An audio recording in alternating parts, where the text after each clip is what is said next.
her presentation on gender baseline assessment. Hello everyone, hi again.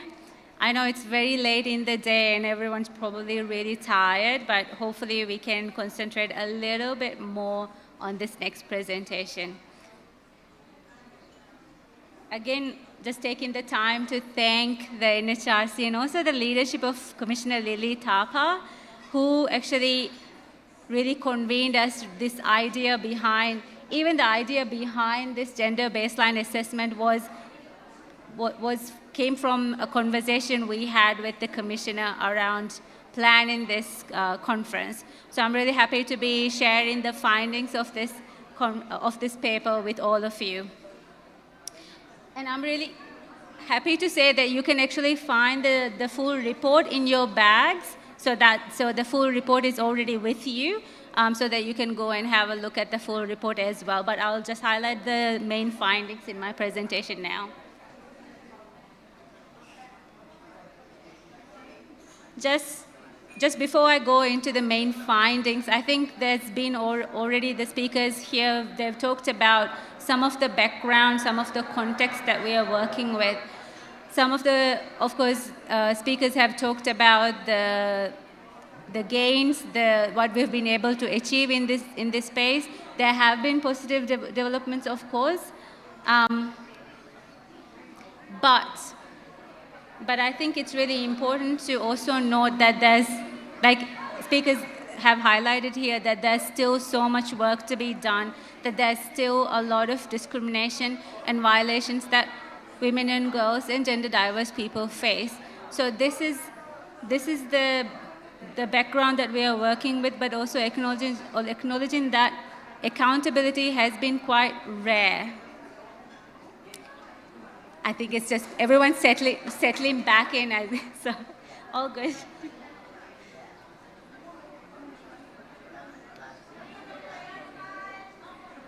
Yes, sorry. No, all, yes, all good.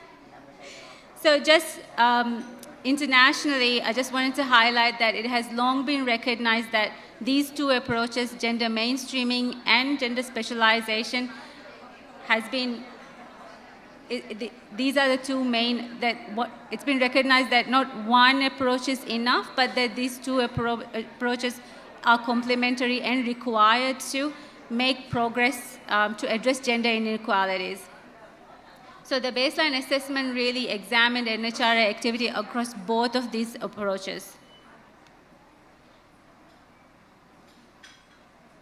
Why did we conduct this baseline study? It was really to understand the current activities of APF members, NHRs in the Asia-Pacific region, and their capacity to integrate gender into internal operations and external work in their external work. We wanted to ensure that the APF gender strategy and future programs addressed any gaps in capacity within the membership. So that was one of the main reasons why we wanted to do this, but we also wanted to bring these findings here so that we can together talk about what are the gaps and what are the steps we can take for the future. It is also going to be a future, a benchmark for us when we evaluate in the next few years as well. So the gender baseline assessment, the GBA, actually covered 26 NHRIs in the Asia-Pacific region. And I want to take this opportunity to thank all of the NHRIs, the individuals who participated in the assessment in the short time period that we had asked. The study was conducted in July this year.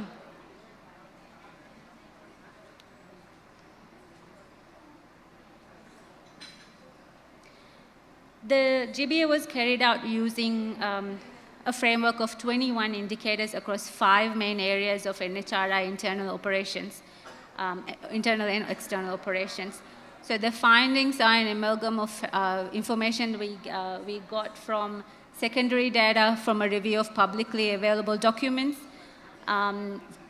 We found publicly available documents for only 24 NHRIs. We didn't have enough information made available publicly for 2 NHRIs. And we also sent out an all-member survey to all of our members, 26 NHRIs. It included questions, quantitative, both quantitative and qualitative. We received 25 responses from 25 NHRIs out of the 26. We also did semi-structured interviews with 5 NHRIs. We didn't have time to do more, so we selected 1 NHRI per sub-region within the Asia-Pacific region. So those sub-regions were Central to North Asia, Pacific, South Asia, Southeast Asia, and West Asia.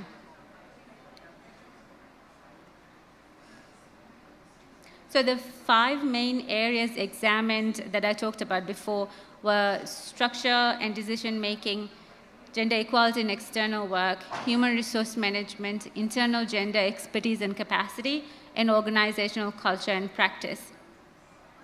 So we triangulated the quantitative and qualitative data across the three methods that we used, and 5 areas here are rated in descending order. The first being the strongest that we found. Structure and decision-making was the strongest area, with organization and culture and practice being the weakest. But we'll look at these in detail next. So the first area for structure and decision-making, most NHRIs integrate gender into their strategic plans or action plans or annual reports. I think the commissioner from Suhakam just now actually showed an example where gender equality was in their strategic plan. So that's what we're talking about. Also, while many have policies promoting gender mainstreaming internally and in their external activities, practices we found to be a bit ad hoc and inconsistent. Most have individual commissioners or staff within the organization who have expertise in promoting gender equality. Just over half of NHRIs surveyed have a designated gender equality division unit or focal person. Where they have this mechanism in place, structure in place, activities appear to be more focused and comprehensive, particularly when they are guided by an organizational gender strategy. Conversely, this could also be siloed, where it's seen as the individual's responsibility or the unit's responsibility only, and often this comes with very limited resourcing. And within the structure and decision as well, we looked at gender representation, and this is across the Asia-Pacific region. So the largest difference in the gender composition is the chair positions. If you can see, it's 40% difference between men and women in these positions. Notably, there are some NHRs in our region, as one member already admitted, that NHRs that have never had a woman as the chairperson. So it's really important to actually examine why this is so. And across the membership, the trend is that there is more men at senior level and more women at junior levels. And only 3 NHRIs in our region actually had staff who identified as another gender. And all of these positions were actually at junior levels as well.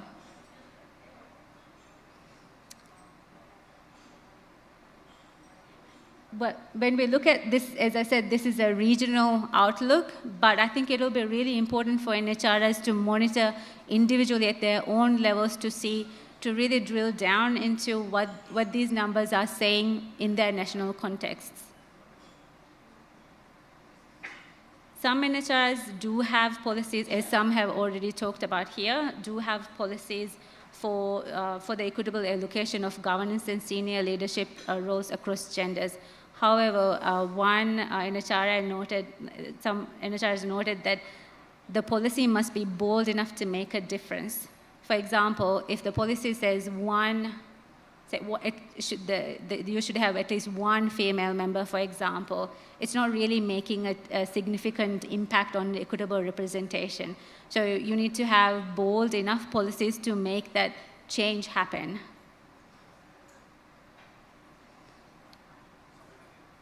The second area, gender equality in external work, was actually the highest rated by the NHRIs themselves. Most NHRIs develop and deliver quite specific initiatives aimed at promoting gender equality. We're talking about gender specialization work. So NHRIs have done quite a bit of programming around gender specialization programs, addressing imbalances, for example, gender imbalances, and promoting gender equality in the delivery of their work. However, our review found, specifically document review found that evidence of a gender lens being used in planning, design, and approval process of external work by only 21% of NHRIs. So there's a gap between the external work that happens, but also we're talking about the other work that the NHRI does that's not particularly focused on gender issues. What about your other programming? For example, if you're looking at, say, housing issues in your national context, is a gender lens applied in those work that is not gender specialized?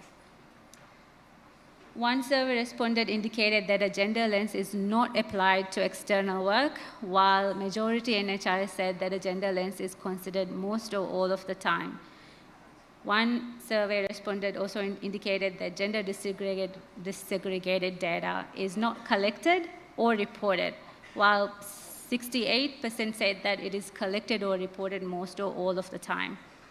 While most NHRs report gender disaggregated data, notably, this is talking about complaints data or participants of activities, I think the key thing is that there seems to be a little understanding about what those numbers are saying. What is the impact of those numbers? What is the outcome for gender equality with having those numbers in place?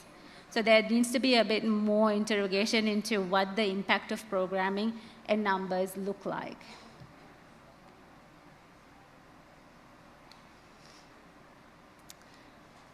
The third area, human resource management. Most NHRIs actually do have gender-related human resource management policies in place. Example, we've heard them talk about sexual harassment policies or anti-discrimination, but also family-related policies. Two NHRIs that this was either surveyed or documented, they do extend child-related leave allocations for fathers and other caregivers. Others include gender in the code of conduct, for example. Gender equality is also a component of induction and capacity development programs in a number of our NHRIs.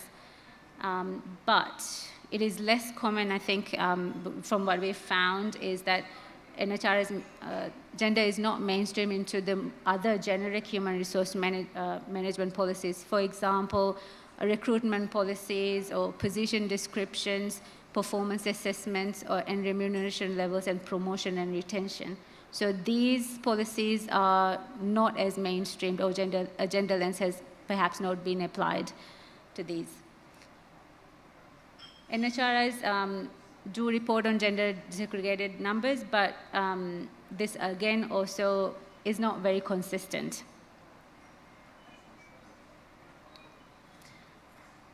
The internal gender, this fourth area, like I mentioned before, most NHRIs do seem to have a formal or informal gender specialist in place.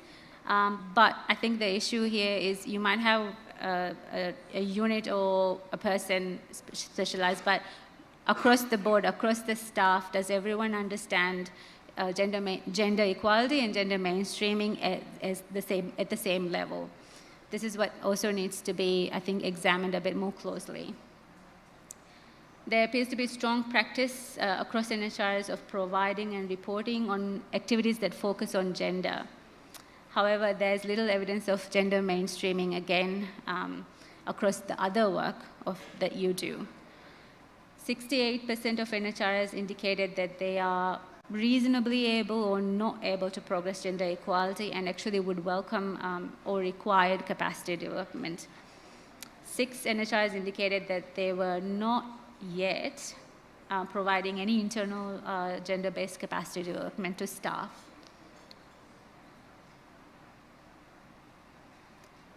So as I said, this is the lowest ranked performance area, organizational culture and practice. So here, NHRIs appear to do, as I said, better at externally facing work than looking at the internal structures. Of the 25 survey respondents, one NHRI indicated that gender is not considered in its values, structures, systems, and processes, while 76% said that gender is considered most or all of the time. The document review of 24 NHRs showed that 29% of NHRs provided evidence of gender consideration in its values and structures.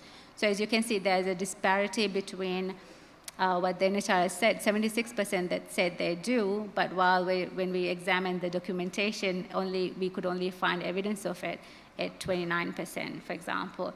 So this, we believe, the GBA team believe that this difference could be due to the difficulty that NHRs have in demonstrating organizational culture in publicly available documents.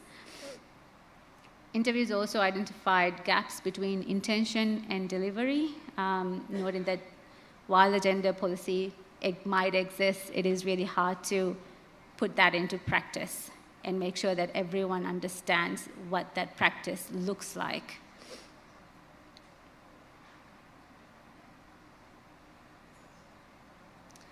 One of the NHRs that we interviewed out of the 5 had just recently undertaken an independent gender audit, which resulted in recommendations and a gender action plan.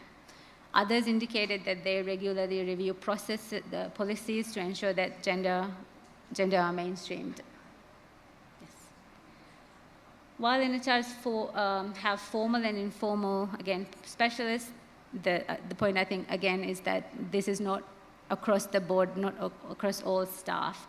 Several NHRIs indicated challenges in changing mindsets and of building a culture of being deliberate about factoring gender into all aspects of NHRI activity.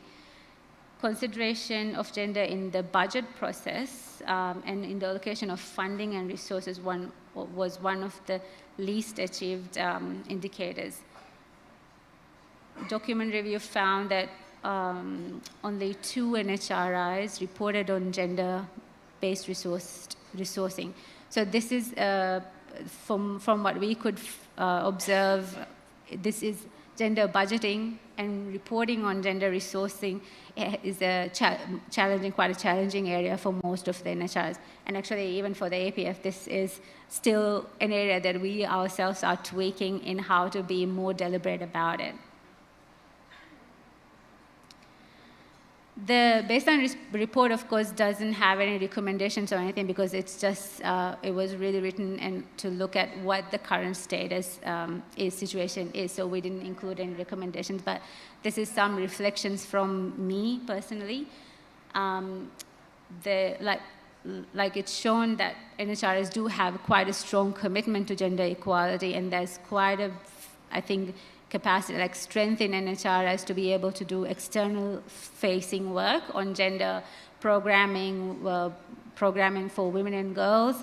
So that's where some of our strength lies. But it's highlighting the gap for NHRIs to actually to put that work, the gender lens at an operational level to the organization's internal structures, how that is translated into other external work as well. And I think this point about the need to develop bold enough policies to actually make a meaningful change, and also being deliberate about developing processes to ensure gender lens is applied to all the work that you do. And one of the things I think is that it's quite positive and quite practical to do as NHRIs is to actually do gender audits at how do you say it? A gap, frequent enough gap, where it's reviewed, say 3 to 5 years. So if you do a gender audit, look at your current situation, have a gender action plan in place, and then review it again in another few years, and that process could lend to actually improving the situation for NHRIs. Really looking at the internal structures could be the way forward. So I hope this has been useful and that we can mull over this baseline data in the next couple of days and that it shapes our next steps forward to strengthen capacity at individual and NHRI level and be able to improve situation and outcomes for women and girls and gender diverse people at the national level, and also finally have this improvement reflected at the regional level. So thank you. I think that's it. I mean, we're quite tight with time, so I wanted to be brief. But like I said, the full report, you do have a copy of the full report. And of course, I'll be happy to take any quick questions now, but please feel free to reach out as well if you do have any specific questions. Thank you. Yes, there's one question.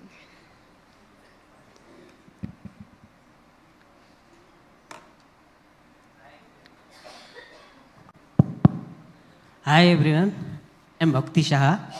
I am working for Blue Diamond Society in Nepal. My self-identity and transgender man. म चाहिँ question चाहिँ नेपालीमा भन्छु. मैले चाहिँ के question गर्न खोजेँ भन्दाखेरि त्यहाँ मेल र फिमेल अनि अदर्स भनेर छुटाउनु भएको थियो. अनि त्यसमा चाहिँ अदर्स भनेर यहाँ मात्र राख्नु भएको कि त्यो भ्याकेन्सी अनाउन्स गर्दाखेरि अदर्स भनेर खुलाउनु हुन्छ कि हैन भने जिरो आउनको कारण के हो, किन जिरो आयो भनेर चाहिँ मैले क्वेसन राख्न खोजेँ. धन्यवाद.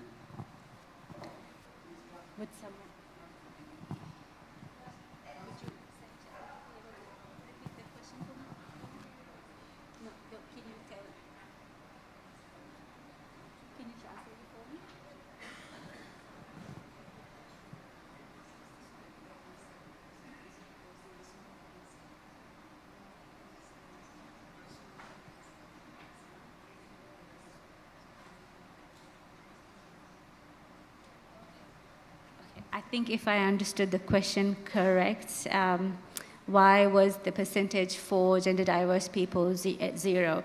Whether it was because there were no vacancies. I think that hopefully that's good. It wasn't zero. It was 0 point something % because there were only 10 plus 2, so 12 staff in total across the region.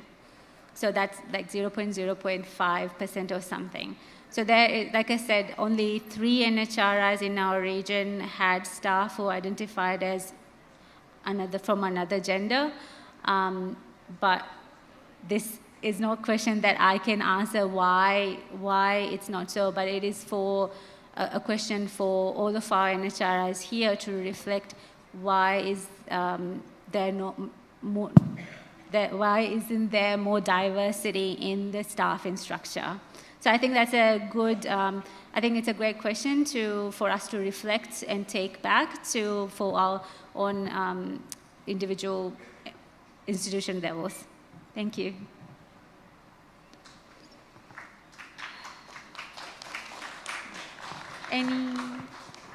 No other questions? Looks like there are no other questions. Okay, great. Thank you so much.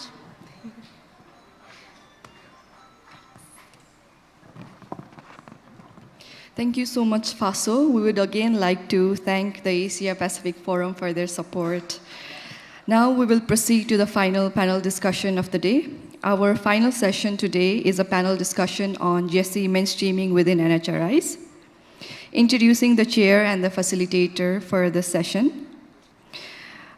This session will be chaired by Ms. Bandana Rana, a distinguished member of the UN CEDAW committee. It is a matter of pride for all of us to have her in the CEDAW committee representing Nepal. The discussion will be facilitated by Mr. Sabin Shrestha, the Executive Director of the Forum for Women, Law and Development. We are honored to have as panelists Honorable Faydah Maniri Dumarpa, the Commissioner of the Commission on Human Rights of Philippines, Mr. Murari Prasad Kharel, the Secretary of the National Human Rights Commission of Nepal, Ms. Patricia Fernandez Pacheco, the Country Representative of UN Women Nepal, and Mr. Bahjat Al-Hilo. He is the Awareness Raising and Capacity Building Coordinator for the Gaza Strip of the Palestine Independent Commission for Human Rights. I'd like to invite all the speakers on stage to begin the discussion.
Good afternoon and namaste to all distinguished guests and the participants.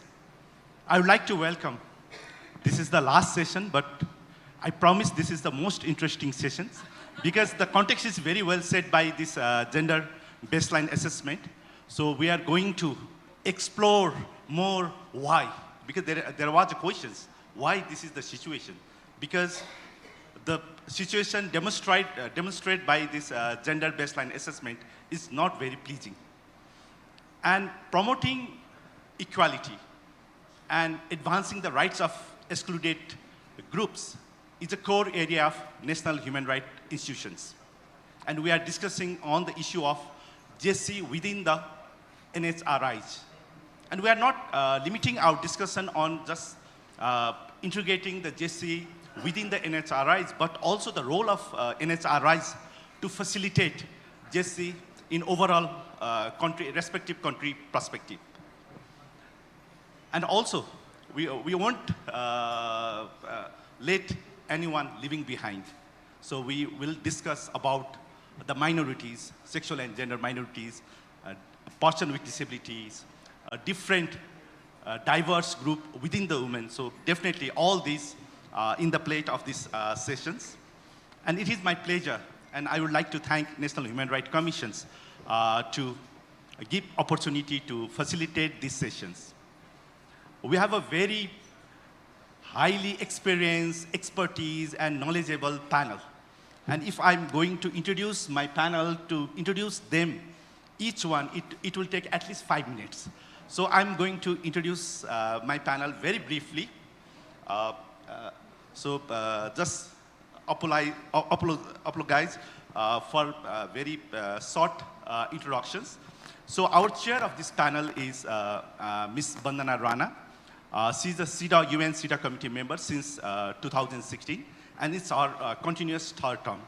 And as mentioned by the moderator, we are very proud of Ms. Bandana Rana as she's continuously winning the UN CEDAW committee and representing Nepal in the that UN forum. And I would like to say it's not she's the UN CEDAW committee member, it's our Bandana Rana, because she's with us. She's here for the struggle of gender equality, human rights, addressing the violence against women and peace and the security. So it goes on and on. So we are very pleased to have you as the chair of this panel. And our panel member, I would like to introduce our panel member. Our panel member is Honorable Faydah Maniri Dumarpa. I'm so sorry if I pronounced wrong. And she is the Honorable Commissioner of Commission of Human Rights in Philippines. And in the Commission of Human Rights of Philippines, she is the focal commissioner for the gender. She has a long experience working in a House of Representatives as a technical support, as a political affairs officer. So she has a very long experience, and she's the focal person. So we are expecting more and more interacting oversight on this issue. So very much welcome, and it's our pleasure to have you here. Our second panelist is Murari Kharel. He's a secretary of National Human Rights Commissions, and it's quite surprising that he's a very busy person. He's organizing, he's managing all these 3 days conference, and it's our pleasure. And thank you so much for managing the time and giving the time for this panel. So it's a pleasure to have you in this panel, Mr. Murari Kharel. He's a secretary, and he's serving in a NHRC since last 23 years in different capacity. And we know his dynamics, so he will also going to demonstrate during his presentation that dynamics. And our another speaker is the country representative of UN Women Nepal, Patricia Fernandez Pacheco. She's in a UN since last 20 years. She served as a country level office, regional office, and as well as also the headquarters. She was, prior to coming to Nepal, she was working with the UN Women Colombia, and now she's in Nepal. And I know her personally, and I know that she's a very dynamic and the activist right activist lady, and we are very, very hopeful because we'd like to welcome her because she's just recently, 5-6 months she's here in Nepal, and we are very hopeful that in her trainer in the UN Women Nepal, there's lots of achievement going to be happen. I'm very much here. So let's welcome her in Nepal, our third guest. And then we have very special Bahjat Al-Hilo. I'm also sorry if I'm not pronouncing your name properly. And he's associate with the Independent Commission of Human Rights of Palestine. He's there since 1994. Or he's from 1994 to 2007, he was with the Ministry of Education. And from 2007, he's working in the Independent Commission of Human Rights in the Palestine. And he's the head of public awareness program. So I would also like to welcome Mr. Bahjat Al-Hilo. And it's a pleasure to have very diverse, interesting, and very experienced and expert sessions. And context is very well said by the baseline study. So we're going to have much more constructive dialogues, and we are very much looking forward to you, all the participants, for your questions, your participation, active participation in this session. And before we going for the question, we going for the panel discussion, I would like to request our chair of this session to set the context. And she's the proper person because she's the member of UN CEDAW committee. And CEDAW gave us the very solid foundation for the gender equality and the sexual social inclusion. So I would like to request Ms. Bandana Rana for context setting. Hello, hello. Can you hear me? Hello, hello. Hello. Thank you very much, Sabinji, for that introduction and for all your congratulatory messages. I feel very, very humbled. Honorable Chair of the National Human Rights Commission of Nepal, as well as Fiji, and I'm sure there are other honorable commissioners present here from different parts of Asia, as well as the panelists here and everyone present here. First of all, I'd really like to extend a huge congratulations to the National Human Rights Commission of Nepal and the Asia-Pacific Forum of NHRIs for convening this extremely important conference with the title Gender Inclusion in NHRIs in Nepal. And I think Nepal has all the indicators for that kind of conference as well. So a huge congratulations. You've mentioned CEDAW. I was not here in the morning, but in the afternoon, I heard you all, most of the panelists mention CEDAW on several contexts. And I know the importance you attach to CEDAW. And at the same time, I also want to mention that CEDAW also attaches huge importance to the role of national human rights institutions, so much so that it has also published a paper on how to improve the collaboration between NHRIs and the CEDAW committee, also in support or in collaboration with the GANGRI. So, it's very important for you to look at all NHRIs. If you are not aware of this working paper, please, I urge you all to look into that paper and see how you can, because that provides quite a lot of guidance on how to include gender inclusion in the NHRIs. Now, having said that, I know I'm just setting a context, so I don't want to take much time. But having said that, this panel's title is Mainstreaming Gender GESI within the NHRI. And in that context, what are the problems that CEDAW has overseen? One is, which I think has been mentioned in some of the panel discussions, one is the recruitment itself, whether it is gender sensitive. If you look at the baseline that you looked at, most of the state parties from Asia that report to CEDAW, if you look at the composition of the human rights commissions, 100% are led by men, the chair itself. If it is a small commission, 2 or 3, it's usually all men. And if it's a slightly larger, 4, 5, 6, 7, there's 1 woman as tokenism, as you can see in the case. And not only that, what about the roles? Usually all things related to GESI, women, is delegated to that 1 woman who is in the commission. Whereas we don't look into how do we mainstream it into the role of all the commissioners in gender mainstreaming. So this I'm not saying to a particular country, but overall, the problems that we have seen in the CEDAW committee when the committees report. The other issues are stereotypes. Now, I think in the earlier panel also you talked about embedded stereotypes. And that stereotypes also is embedded in the composition, the programs, the roles of human rights commissions. Ombudspersons, that's what they call in many countries as well. So that is another area that we should be looking into. The other is whether you have a proper, there's a lack of gender analysis mechanism to study the impact of the Commission's own policies and programs. You know, that should be there. That's what I think. That's another thing. Gender audits should be very constant. What about the monitoring and evaluation? What is the gender lens in the monitoring and evaluation system? That should be very strong. Training and capacity building, not just to the women staff or the women, but the entire commission on inclusion of gender. I think that's very important. And partnerships.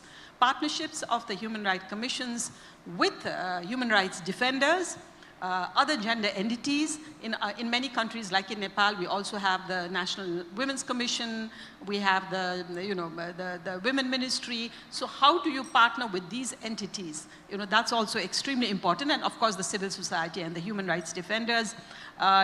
So these are some of the, some of the challenges that CEDAW, when the Asian countries report, have foreseen in terms of the Human Rights Commission and how they abide by the Paris principles. Having said that, I'm very eager to listen to the panelists if there are any best practices, approaches, tools, mechanisms to see how to ensure gender inclusion in all its internal mechanisms. I think that would be a very a strong contribution to this discussion. And of course, if there are challenges also, what are the challenges and how that can be resolved would be very helpful, I think. So let me hear what you have to say, and then I'll try to summarize it at the end. Thank you, Sabinji. You can go ahead.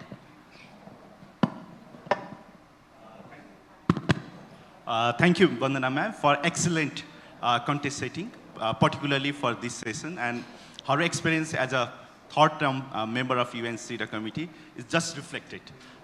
She observed the many country reports. So that's the very key issues she highlighted just now. So I would like to go to the round of questions for the panelists. And due respect of the time, I think we'll go for one round of questions. Then we open for the participation for your question and answer session. So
population is more than 14 billions. Female population is slightly more than male in Nepal, and others has recorded 0.1%, but the LGBTIQ community has not agreed this census data, and they have reported more than that population. So Nepal has 140 caste ethnic groups, 124 different languages, 10 religions, and 2.2 of the population was identified as having one or more types of disabilities. This is the scenario of Nepalese population. So, as discussed in the first session, that pluralism and gender equality, the NHRIs should be the reflections of the society. The key message of the Paris Principles, in commission, in staff level. So 5 commissions cannot reflect all societies, but try to reflect the reflections of the society in the commission. That's why I'm saying the populations of Nepal. So what we used for the gender mainstreaming or GESI mainstreaming in the commissions. So NHRC Nepal has applied the tools that Asia Pacific Forum of NHRIs has developed, the guidelines about the GESI audit. So we should understand firstly that where we are and what we are going to do.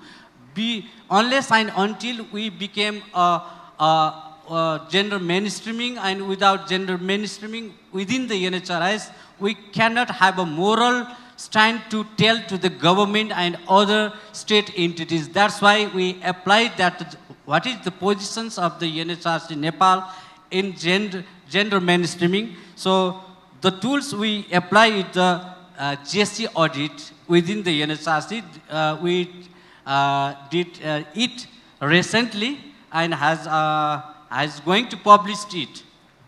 So other is the disability audit. So what are the accessibility of the commissions and what are the situations that the people with disabilities can read the documents of the commission. So disability audit has also been done. So the capacity assessment of the overall mandate and all things of the NHRIs is one of the tools that also can mainstreaming GESIs within the NHRIs. Recently, we conducted a capacity assessment with the support of Asia Pacific Forum of NHRIs. That capacity assessment has identified the 20 human rights issues. In that 20 human rights issues, there were many issues that is also related to GESI mainstreaming or issues of gender within the NHRIs. So strategic plans, we have a 6-year strategic plans to mainstreaming GESI in the NHRC, inclusive recruitment plan and policies. So that we have, we proudly said that now government has applied the inclusive recruitment policy in the public service commissions. Before public service commissions, NHRC has applied that the inclusive recruitment in the commissions almost 15 years before. So yet this is the one of the policies that NHRC Nepal has taken mainstreaming in the very beginning. So planning, programming and budgeting in every aspects. So we also see from the gender lens that how can we mainstreaming GESI in the planning, programming and the budgeting as well. So I don't want to go to detail in the GESI audit process because Fasoha has already described all the categories and the issues that should be included in the GESI audit. So the main purpose of our GESI audit is to review internal policies and compliances, access organizational structures and the infrastructures, evaluate organizational cultures, examine planning and budgeting for GESI promotions, review external stakeholder engagement, GESI sensitivity, so identify gaps and challenges in GESI mainstreaming within our NHRIs. So the 4 things that we applied, the GESI audit, the gender equality and social inclusion audit based on the following things that I want to read it. GESI mainstreaming in laws that we develop within the NHRC, the laws, policies, plan, is it in the eyes of perceptions of the GESI lens or not? So we identify it. GESI mainstreaming in organizational structures and the physical infrastructures as well.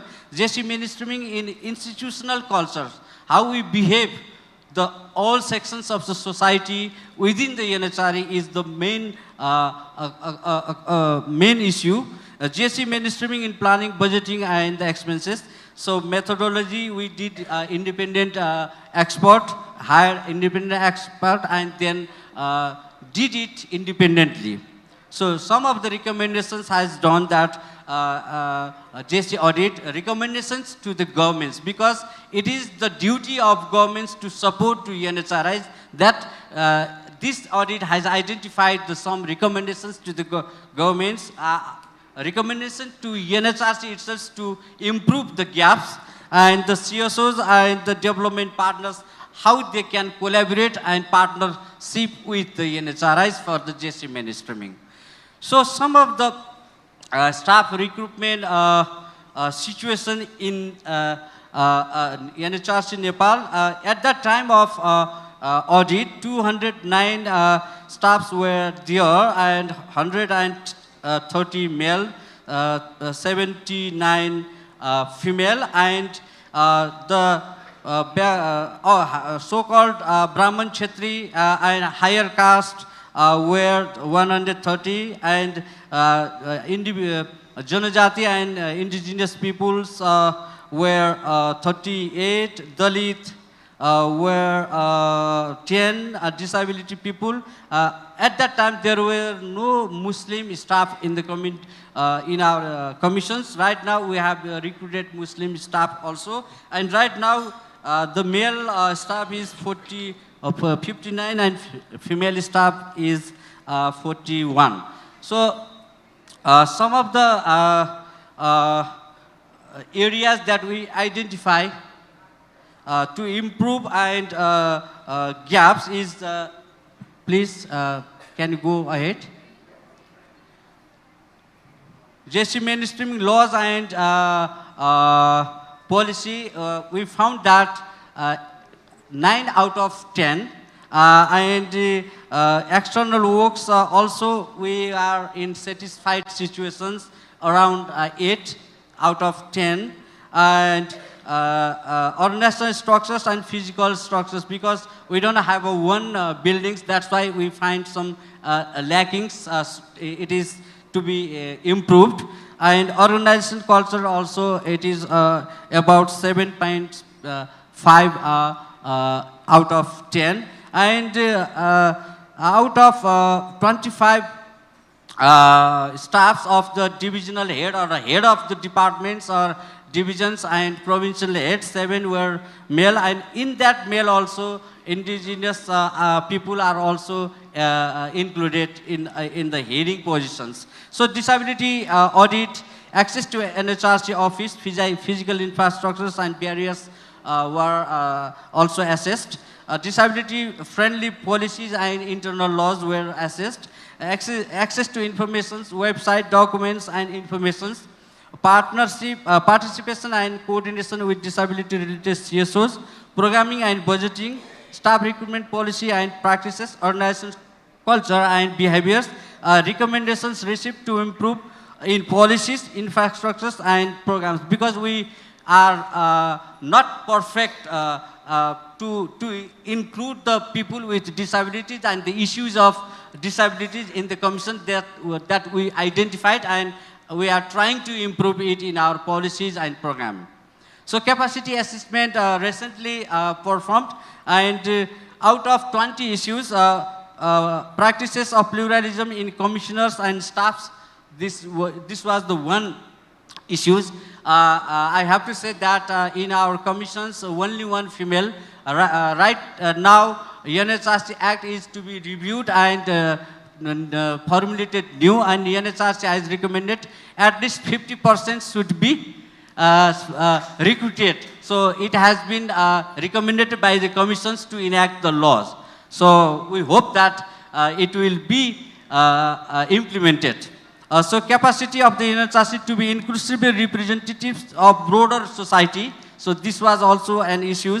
Capacity of the NHRC to develop and implement staff management systems. Capacity of the NHRC to effectively and efficiently manage its financial resources from the GESI perspectives. Also, capacity of the NHRC to ensure all officers have an adequate working environment. These are the issues that also include in the capacity assessment. What I am saying that there are so many tools, techniques that we can mainstream the GESI within our NHRIs, so other NHRIs can also identify its positions for GESI mainstreaming and can improve in plan and policies in futures. So some of the effective approaches for GESI mainstreaming, participatory approach, so making policies and planning. So we also participate our staffs in all levels also, and also take suggestions from the CSOs. Capacity building, as you already mentioned that, a few months before we have conducted gender-sensitive investigations and monitoring in our external work. So such type of capacity buildings to be provided to our staffs and even commissioners frequently, so that our mindset can be changed and our work of sensitivity of gender lens can be enhanced in our works also. So continuously we are doing our capacity building for the staffs and commissioners also. Policy development. So best practice that we have already, I have already mentioned that the GESI audit and finding the gaps and trying to make a plan of actions for the improvements. Right now we have made the plan of actions for implementing our GESI policies and identifying the gaps from the GESI audit in the futures. Other issues are the use the gender sensitive behaviors in our workplace by every persons, because some of the words that we use sometimes very not dignified words to the people with disabilities, LGBTI community and others community also. So we try to, yes. So I'm going to finish it. So NHRC has taken, has already the GESI policy, GESI audit, capacity assessment, disability audit, and our strategic plan is to implement our plan of action in the futures. Thank you very much. Some of the challenges I want to share that the inadequate budgets for every NHRIs and infrastructure is the main barrier, mindset society and somehow reflection in the commissions as well, and limited collaborations to the civil society organization also should be improved, and implementations of policies and plans that we have made is also a kind of challenges. Thank you very much. Thank you. Thank you, Mr. Secretary of Nepal Human Rights Commission. He highlight the efforts and the initiative by the National Human Rights Commissions, and it's really a wonderful job. We should clap again for National Human Rights Commissions, and there is a lots of takeaway, gender audit and disability audit, GESI policy, and not only the audit, but they are implementing the recommendation of audit. So well done, Nepal Human Rights Commissions. And it's not only the Nepal Human Rights Commission, we have lots of best practices from the Philippines. So Honorable Faydah Maniri Dumarpa will going to share the Philippines experience. Yeah, please. Floor is yours.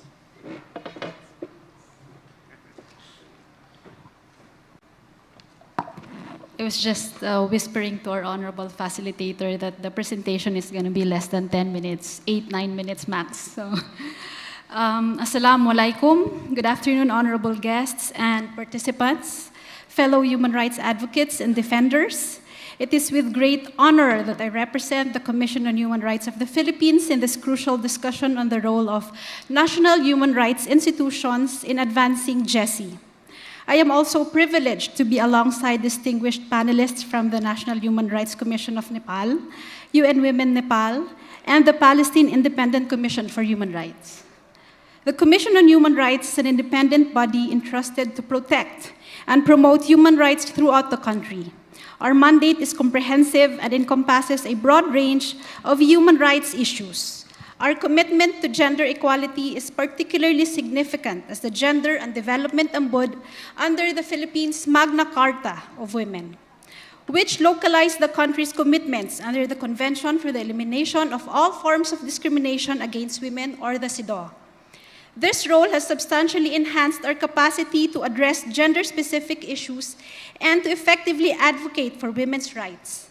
Under this mandate, the Commission is empowered to monitor and ensure the implementation of laws designed to protect women's rights and promote gender equality, enabling the Commission to be the central player in integrating GESI principles into the national policies and practices.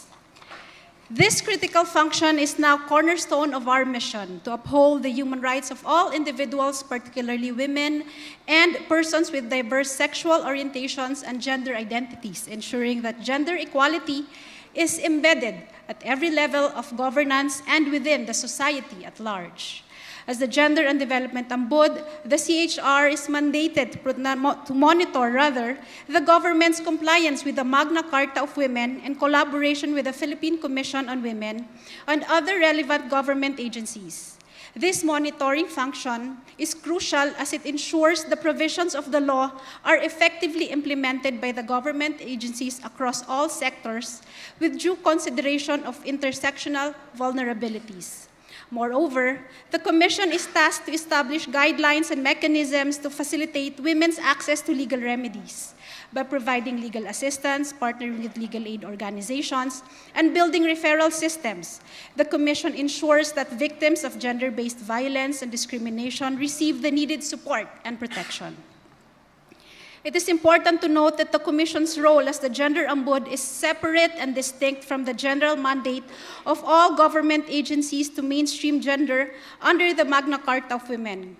While all agencies are required to incorporate gender considerations into their policies and programs, the Commission addresses both its external clients and internal processes to advance the broader vision of gender equality and gender empowerment. At the institutional level, the Commission ensures gender mainstreaming through several mechanisms, including our Gender Focal Point System, or the GFPS, the development of our Gender and Development Agenda, and the formulation of Gender and Development Plan and Budget. These tools are integral to ensure that gender equality and social inclusion are embedded into the institutional processes and policymaking. The GFPS is structured with an executive committee composed of members of the Commission and Bank, with guidelines which guides the overall direction of gender initiatives within the organization. Additionally, there is a GFPS technical working group, which I am honored to chair as the Focal Commissioner for Women and LGBTQI+. This structure is designed to ensure that gender mainstreaming occurs at every level of the institution, which is critical given that gender issues must be addressed consistently and comprehensively across all offices, divisions, and areas.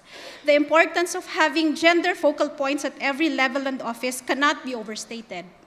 This approach ensures that gender perspectives are integrated into every aspect of the Commission's work, including policy making, planning, and programming implementation. At the subnational level, the regional directors have the GFPS supported by division heads in areas such as legal, investigation, and promotion. The local presence facilitates gender-responsive actions that are tailored to the specific needs and context of each region. The GFPS is tasked with embedding gender consideration into the Commission's work as the National Human Rights Institution. The GFPS is responsible for planning strategic gender and development initiatives that align with both national and global frameworks, regularly updating these plans to ensure their relevance. It is also establishes systems to gather gender-specific data, conduct gender audits, and review policies to identify and address any gender gaps. Additionally, it promotes the rights of marginalized groups, addresses gender-based violence, and provides ongoing gender sensitivity training. Budgeting is a key aspect of its role, ensuring that at least 5% of the Commission's budget supports gender-responsive projects.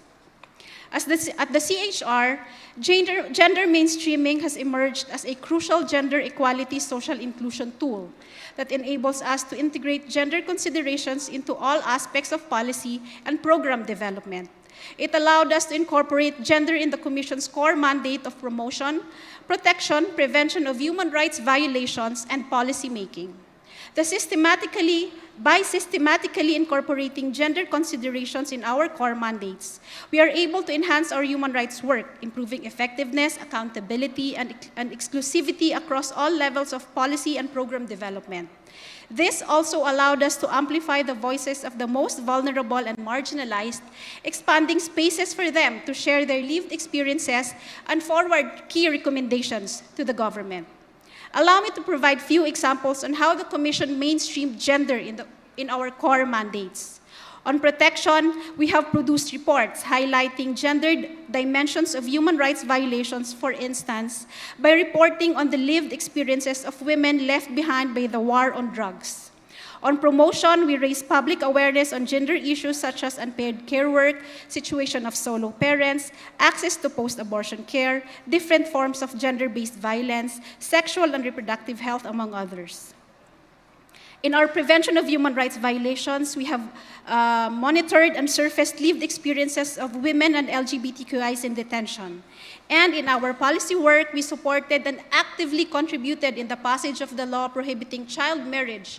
And currently, we support the passage of the divorce law and contribute to proposed changes to the law on intimate partner violence. For the Commission, it is clear that gender mainstreaming is crucial to our work. As a NHRI, it is our recognition that gender equality is part of our mandate as an NHRI and that we have an active role in realizing SDG goal number 5. While our external work is of paramount importance, it is equally crucial that NHRIs are gender exclusive. This includes addressing gender stereotypes, biases, discriminatory practices within our institutions. Achieving GESI within our NHRIs requires more than just institutional mechanisms. It necessitates confronting deeply entrenched gender stereotypes, biases, and workplace harassment. The do no harm approach remains at the core of our goal of advancing gender equality and social inclusion. We are committed to ensuring that our interventions do not perpetuate or exacerbate existing biases and stereotypes by understanding and addressing the diverse needs of different groups, by assessing potential impacts and involving affected communities in decision-making process. We can tailor our strategies to address gender disparities and promote social inclusion more effectively. In the Commission's programming, we have always endeavored to amplify the voices of the most marginalized, expanding spaces for vulnerable groups to articulate their lived experiences and forward their recommendations. This proactive stance assists in identifying and mitigating risks that marginalize vulnerable groups, fostering an environment where intervention contributes positively to equitable outcomes. Eliminating biases and stereotypes is crucial, as this undermines the effectiveness of policies and programs aimed at achieving gender equality. In conclusion, the CHR role as the gender ombudsman is a significant step forward towards achieving gender equality and social inclusion in the Philippines. By institutionalizing gender mainstreaming, internally and externally, we are better equipped to address the structural inequalities and intersecting forms of discrimination that many individuals face. Our commitment to gender equality extends beyond our external mandate and is deeply rooted within our institution. Through the continued implementation of gender-sensitive policies and practices, we aim to create an environment where everyone's rights are respected, protected, and fulfilled. Inshallah, thank you very much.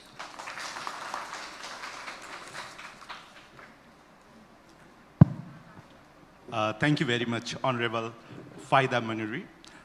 She rightly highlighted and also committed, expressed her commitment for the gender equality and highlighted the efforts of Commission of Human Rights Philippines. And one of the key takeaway of our presentation is the institutionalization of gender focal point in all level, all offices to ensure the gender equality and women empowerment, and many, many takeaway. So this is very, very interesting session, and many best practices is sharing by our expert panels. And before going to the UN Women Nepal, I would like to invite Bahjat Al-Hilo regarding the efforts of Palestine Independent Commission for Human Rights. And additionally, because Bahjat is also the head of public awareness and training department, so I would also like to know about if there is any efforts from your commission regarding to addressing the gender stereotypes and biasness. Thank you. It's over to you, Mr. Bahjat. Thank you, sir. You mentioned my name, Bahjat Al-Hilo. I would like to explain what does mean my name. Bahjat means pleasure, and Al-Hilo means the sweet. So you can call me the sweetie. Actually, I will in short, explain the experience of my commission, the Independent Commission of Human Rights in Palestine, as a short story.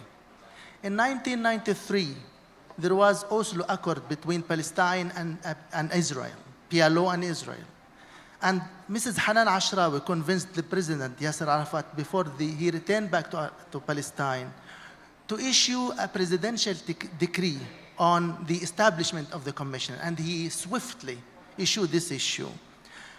In the beginning of the year 1994, the ICHR was established, and it was the unique human rights institution in a state under the occupation. But we continued our work on monitoring the new government of Palestine led by Yasser Arafat in the West Bank and Gaza. We monitored how the legislation respected human rights values, how security agencies do not torture detainees in detention centers, and consequently, we received complaints on the performance of the duty bearers, and we conducted the training sessions. And we cooperated with civil societies and trained judges, prosecutors, lawyers, and governmental institutions. Day by day, the commission became a well-known and highly ranked, and day by day, she kept status A in its accreditation under SA procedures.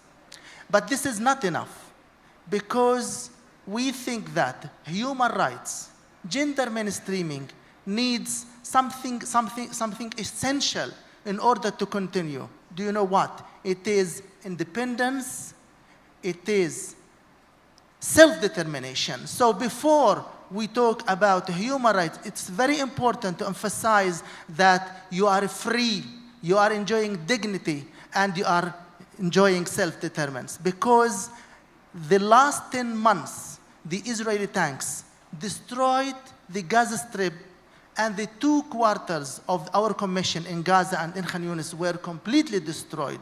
And now we are working from tents via Zoom and continuing our work.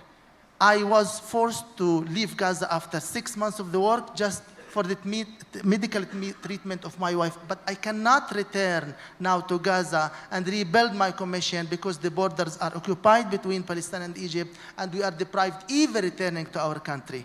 But we are still stick, and we still human rights defenders. It's not a matter of politics, it's not a matter of geography, it's a matter of a good willing.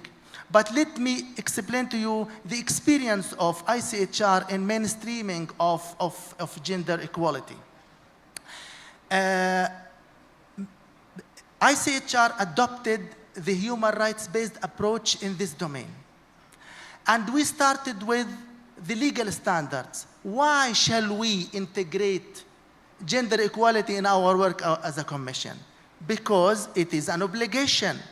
And CEDAW emphasizes that state parties shall take all judicial, administrative, governmental, administrative measures in order to fulfill these obligations on the national level. And the institution, our institution, is a statehood organism. So it has an obligation in order to fulfill its duty, not only to monitor the performance of the government, but also to monitor its own performance. That's why we went to the gender audit. We made a contract with an expert from Palestine, which had accreditation from the International Labor Organization, and used the methodology of this organization and implemented it in our ICHR. She found out that there is a gap between the goodwilling and the intentions of the workers, the staffers of ICHR, and their performance. They do not differentiate between human rights standards and conventions which focuses on human rights, and the unique role of CEDAW, which is not considered a Women Human Rights Convention. No, it's a binding obligations written in a strong documentation with obligations which emphasize duty bearers to exclude, to eliminate all kinds of discrimination against women. So when we are teaching CEDAW, we are not teaching the rights of women, but we are proceeding how we can eliminate any discrimination against women. So you cannot teach duty bearers how to eliminate discrimination against women unless you match between your internal role and your external role. And she found some rejection from some employees. How shall I be trained on something I am training duty bearers on? No, there is a gap in the expertise and the knowledge of the human rights defenders in this domain. So it is very important to fill this gap. And it is not a shame even to nominate some human rights female defenders from civil society to teach us, okay? So we have to cooperate with us. She found out that, for example, in our reports, we made many reports to what extent the Palestinian Ministry of Education includes human rights in its curriculum. Okay, great. But we had never made a report on gender mainstreaming in our curriculum. So this gap should be filled. You are a human rights defender, but you have to take care of another important issue, how to implement this belief in your reports, in your image, in your practices, in your tools, methodology, and the practices. Very important, the issue of empowerment. We as human rights defenders, staffers of commissions, we need empowerment, more training. I think 20% of the training or the training strategies and the plans of staffers and commissioners, 20% of their time and methodology should focus on this issue simply because we want to fill the gap. It is very important to use participation in this gender auditing, and we shall call it participatory gender audit. It means we have to communicate with the duty bearers, with the stakeholders, with NGOs, with female NGOs, with the staffers themselves. For sometimes, and you mentioned, my lady, that recruitment. There are problems in the recruitment, some discrimination and bias. Why shall not we discuss with the staffers, what do you think about the, the best practices in nominating, promotion, and the selection of the staffers for this position? Let us listen to them. We are defending participation as a great value for human rights. So let us be practiced inside the institution itself. And for example, we have revised the maternity leave.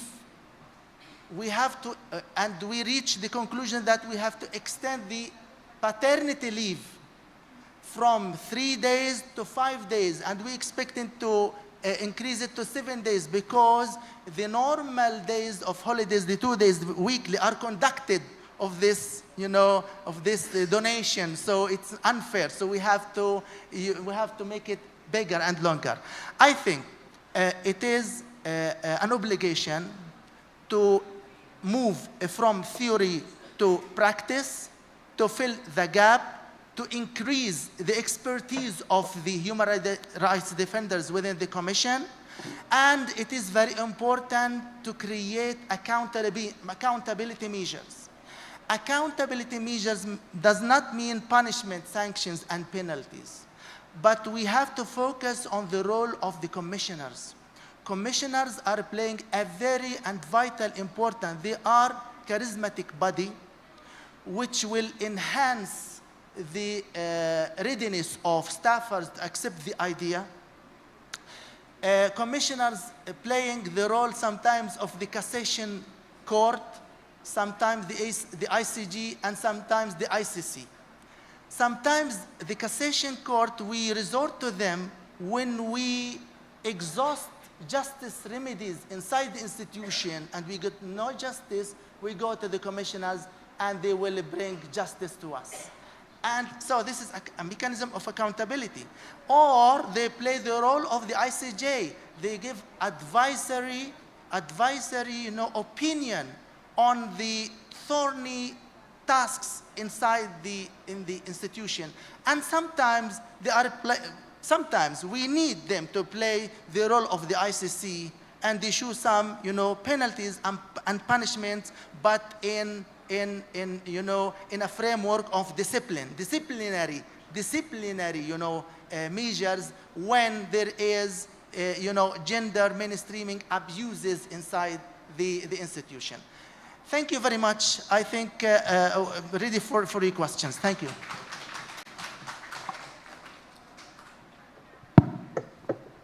Thank you, Mr. Bahjat. And it's very nice to know that your name. I find very difficult to pronounce, but it's pleasure sweet. It's a very, very nice translation. And we fully agree with you that the preconditions for working for the human rights and the gender equality, as you mentioned, the self-determination, freedom, dignity, this is the prerequisite to work fully. But even despite having this very difficult and the challenging situation, the work you are doing at the Palestine, it's commendable, and we really appreciate the work you are doing. It's very nice, and the accountability mechanism you mentioned is that's the way we really need to work towards. So thank you very much sharing your experience. Now we have the UN Women Nepal country representative Patricia, and among the UN system and UN agency, the UN Women is a mandated institution to work on gender equality and the GESI.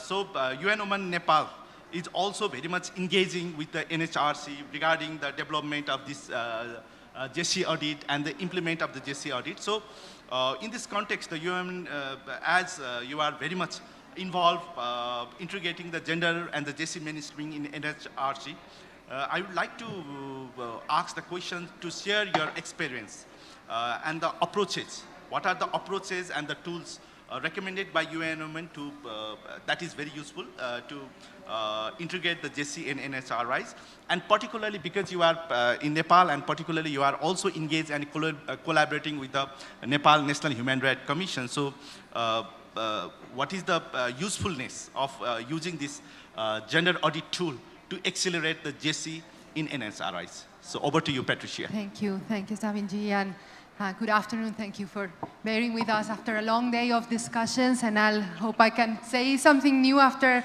so many that has been mentioned. But dear chair of the panel, dear panelists, the chairperson of the National Human Rights Commission, and the commissioner of this event, allow me to start by saying that as I was coming to this event, I was so excited to participate in this space, because it came to my mind a phrase that I think for many of the women's organizations here present, it becomes a mantra, that is that women's rights are human rights. No? It is perhaps obvious, but it's a little bit over 30 years that it was officially recognized by the UN that indeed we're not talking about a parallel track of rights. Is this really at the central of the human rights agenda? So I'm so excited to be here, and that the focus of this conference is precisely on gender. I would perhaps like to share a little bit of the challenges that we see in our role as UN Women in GESI mainstreaming, not only in national human rights institutions, but across the board when we work with line ministries, where we work with private sector, and even where we work when we work inside the UN, we also have challenges when it comes to gender mainstreaming, and this is also why institutions like UN Women was created, because we felt like gender mainstreaming was not enough. So let me offer a few perspectives on what we think has worked and what is still a challenge, and then I'll say a few words also about the GESI audit conducted here in Nepal that we're very proud of having supported also together with the Embassy of Finland. If I had to summarize on GESI mainstreaming, I would say, to me, it's at 3+1 elements. On the one hand, the policy frameworks, the paper, the JURE, we have talked a lot about how it is important to have there the formality of the policy frameworks, but two very important elements are needed for that. One is that those policies are informed by evidence, and by evidence is quantitative and qualitative evidence. I think we had a great example by the Asia Pacific Forum with the presentation of some of the quantitative data that shows numbers, and also I see that within the UN, it's only when we see the actual disaggregation of numbers and disaggregation with as multiple variables as possible, because we know this is not like a binary analysis, it has to look at all this intersectionality, that we can better inform the policies. But also the quantitative and the perceptions are extremely important, because we're talking about gender stereotypes, and it's about these entrenched social norms that are so much there that very often times, unless we unpack them, unless we discuss them, and unless we build from the perceptions of the staff, we're not able to be effective. One example of that perhaps would be paternity leave, where even where we have seen efforts in private sector in many countries, establishing paternity leaves, if the perception and the peer support is not there, and the perception of the employees is that this is not going to be welcomed, they will never actually benefit from that measure. So that for the evidence. And of course, the second element, and it has been mentioned numerous times on policies, is that we have budgets, resources that are supporting the implementation. The best legislation in the world is nothing without a proper budget to support it. And there, what I see very often times is that when we talk about gender responsive budgeting, that has been a tool that has been used for many, many years now, we always think that this is an extra allocation that we have to make, that this is something in addition that has to be brought to the national budget or to the allocations that a private sector is making, or even to the UN agencies. And indeed, it's not an extra allocation. It is just ensuring that whatever we're investing has this perspective, has this embedded, because otherwise it will affect the effectiveness of your support. This, for instance, I always discuss with my colleagues during humanitarian response. If you don't have a gender approach where you're able to map the needs of men and women differentiated and ensure that you're allocating that budget, it's just your support is not going to be effective. So it's a matter of effectiveness, and I think that's the key on budget. So that on policies, I think also it's extremely important to have these structures and systems in place. I appreciated also the analysis on the mechanisms, the systems, the workforce.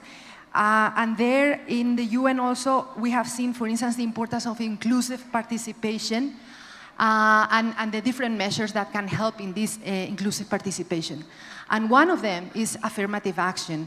For example, when we talk about political participation, we have seen across the world that the only, or the one, or the most important measure that has allowed us to increase the levels of participation of women and diverse groups in the political participation has been through quotas as a transitional measure, but that pushes, a certain group to a level of representation that at the end of the day should also reflect the diversity of a society, where in this case, women in all their diversity are 50% of the population. I think in terms of inclusive participation, it's very important this analysis of across the different levels. We also see this within the UN, Women might be the majority, but then they remain very often times below this glass ceiling that doesn't allow them to, be in the decision-making positions. And of course, at the same time, support these GESI specific units or staff, but without thinking that these are the only people that should be responsible for the gender mainstreaming. It's across the board. And in addition to inclusive participation, I think accountability, a lot has been said about accountability, and in fact the gender audit is one very crucial example on accountability, because this is what can bring the element of the sticks, no? While we have the carrots, no, that incentivize, that provides tools, the sticks come with the accountability, with the capacity to look at our mirror and to actually walk the talk, no? Oftentimes also comes to my mind this sentence of be the change you want to see in the world, no? The change that you wish to see in the world. So conducting this kind of baseline exercises, audit exercises, is a way to look inside to really be able to carry out the mandate, very important mandate that the national human rights institutions have. And the last element, I would say, is the element of advocacy, awareness, the challenging of stereotypes I mentioned a little bit before.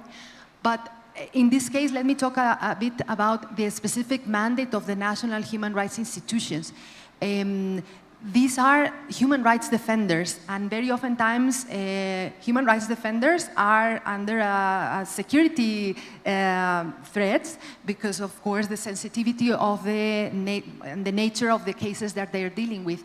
And what we have seen as UN Women is particularly female human rights defenders, they're facing a double threat. On the one hand, because they're defending a very difficult agenda of human rights, and on the other hand, because they're challenging these gender stereotypes where women are always expected to remain in the domestic sphere and not to speak up, etc. So they're taking these leadership roles, and they are facing pushback not only in their communities, but also sometimes in their families and also by armed actors. So looking into this element of stereotypes, and before it was mentioned, the publicly available documents, you know, the corporate culture is extremely important, no? These three elements, the policy, the structures, the systems, and the advocacy awareness. So the 3+1, of course, the grand chapeau for all of these is the higher level political commitment. And I think one of the elements or keys for success for this gender GESI audit is the high level commitment of the commissioners on conducting this exercise and also on conducting these annual reviews and the implementation of the plan. The fact that it was endorsed, the audit, I think is extremely, extremely important. So perhaps I will leave it here, but thank you so much for the opportunity to interact in this panel. I look forward to the conversation.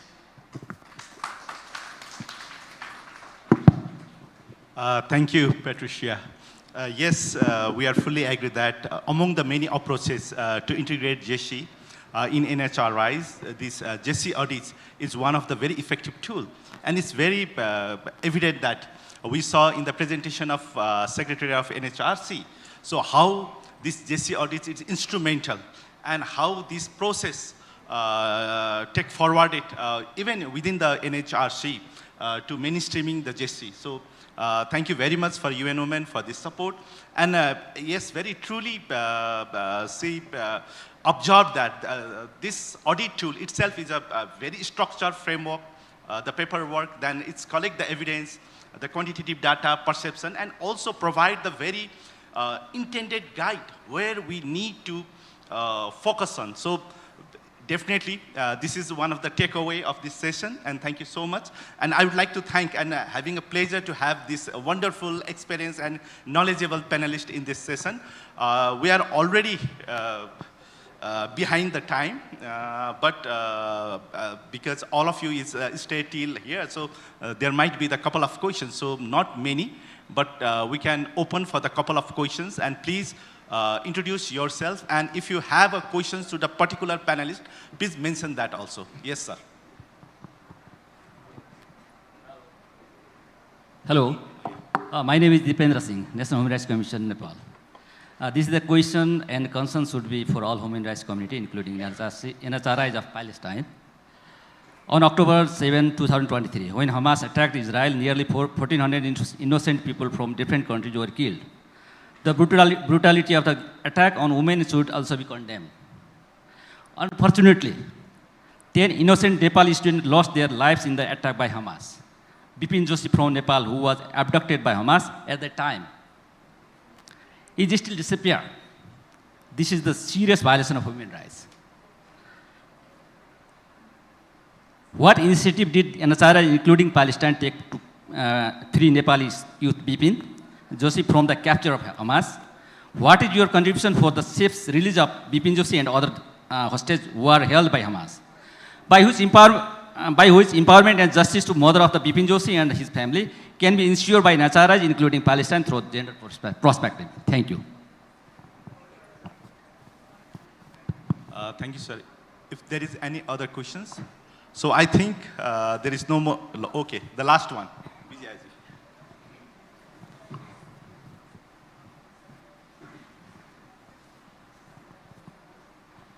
Thank you. I'm Shrestha. I represent an organization called Amkash Nepal. It's Aprabashi Mahila Kamdar Samoa. In English, it's Returning Women Migrant Workers Group. My question is for all NHRIs representatives. It's like, as Patricia mentioned that women are double victimized, usually women migrant workers also. I would like to speak on behalf of the women migrant workers, because most of these women migrant workers, especially in the Gulf countries, they face a lot of problems and they have no access to justice. So at this moment, I think the National Human Rights Commission are the best institution that can help these women. But I just want to know how National Human Rights Commission from your respective country, even from our country also, for Murari sir also, what kind of initiatives are done to support these women migrant workers who are in distress, who needs the support, because they do not have the right to, they cannot enjoy their rights, especially, it's sorry to say, especially in the Gulf countries, because there is a kafala system, there are so many systems, and the national law, the domestic law does not cover or support them. So at this situation, what kind of initiative other countries are doing so that we also can replicate or follow those kind of, because Philippines is always a role model for us in migration sector also. Thank you. Okay, thank you, Bijayaji. Two questions to the panelists, but the questions are not specifically targeted to any particular expert of the panel, so it's open for all the expert of the panel. So we have 1 to 2 minutes, very brief response for all the panel, then we go for the conclusion from our chair. So you want to begin with? Okay. Our honorable member of Philippines Commission of Human Rights. Thank you. Thank you very much. For the Philippines, relating to migrant workers, I think we have a representative a while ago from a delegate from Qatar. One best practice maybe that I can share that we did is we have a memorandum of understanding with Qatar.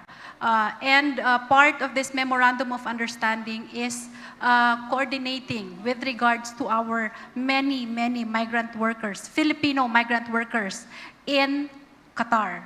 We also have, allow me to mention, similarly, humanitarian aspect, MOU, representatives from Indonesia and Malaysia. We have also MOU, and part of this MOU also is on the humanitarian aspect of protecting people of Filipino descent in the islands of Malaysia and Indonesia. Thank you. Thank you, Vijayaji. As per the session format, we just concentrate on the works of GESI Mainstreaming within the NHRIs. That's why we didn't talk about the interventions done by NHRIs on various human rights issues, including migrant workers.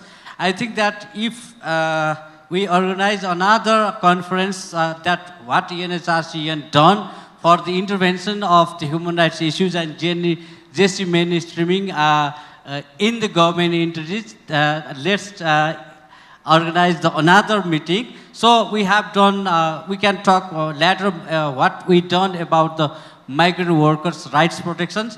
There are so many MOU done by the NHRCN and other countries for the protection and promotion of rights of the migrant workers. I will say just right now. Thank you.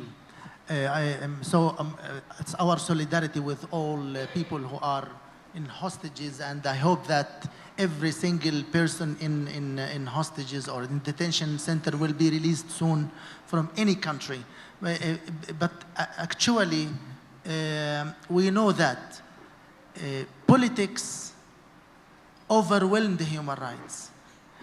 And we are the victims of such international policies which precedes, interest between countries before human rights values. And we witnessed that.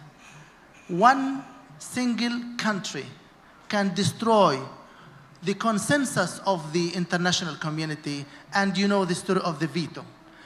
It's time to promote and to protect human rights. It's time human rights to overwhelm any other entity or consideration.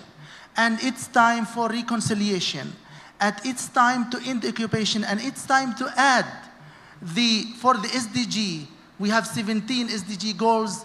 We have to add SDG number 0, which is self-determination, because we will suffer of many human rights violations because there are, aggression from the politics on human rights. My solidarity with all people, with victims, and I hope they will be released soon. The Commission is a victim of this political split, and we were suffering from the government of the people you have just mentioned before the war, because we were monitoring their performance. It's our job, it's our commitment to stand to stand side by side for human rights values and the human rights defenders. Thank you.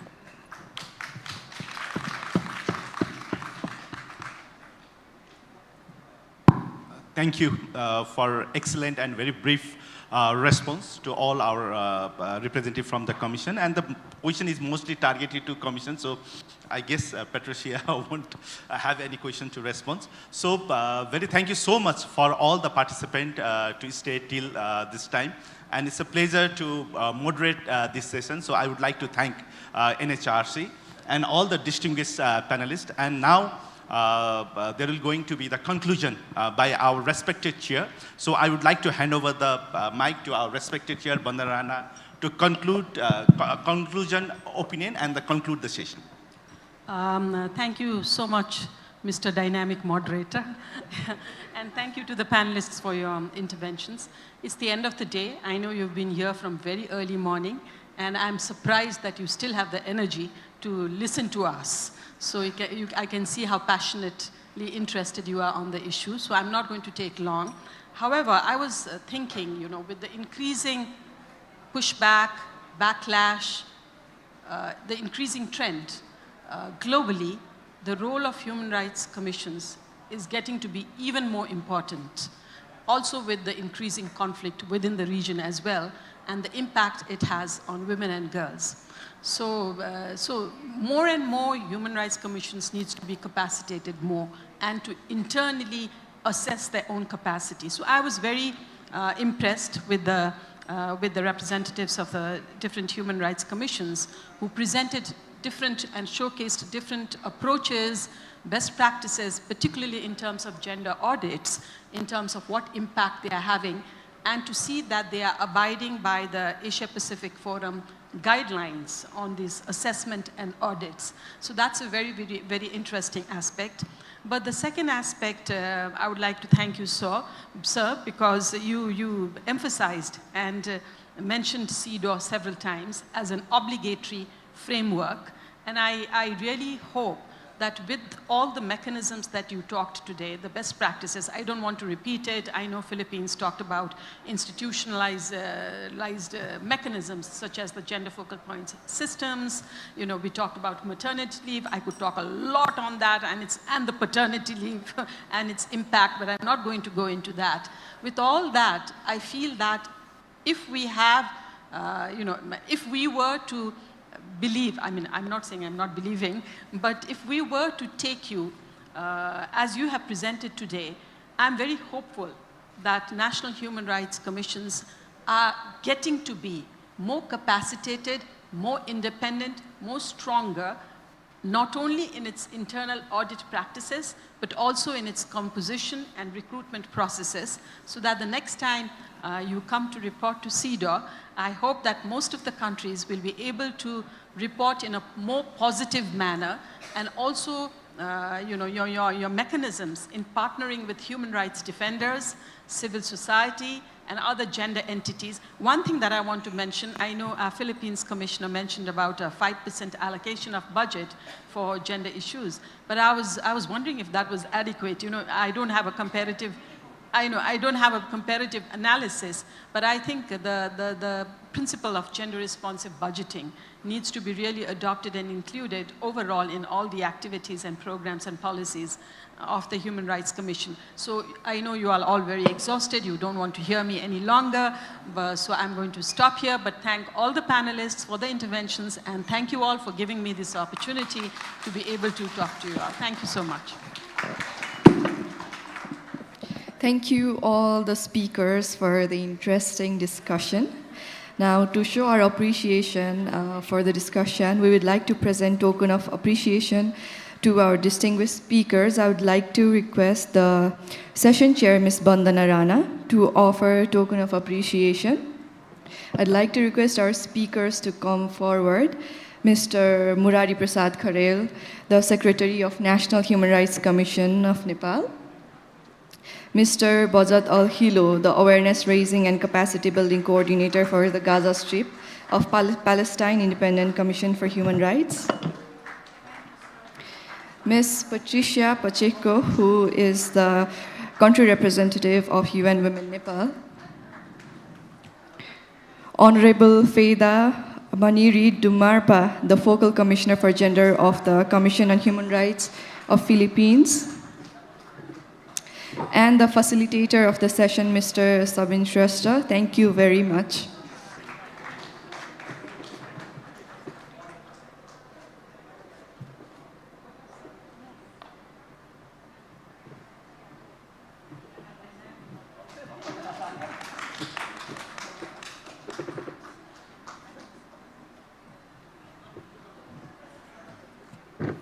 I invite the chairperson of NHRC Nepal to offer out the token of appreciation to Ms. Bandana Rana for her important role during the discussion.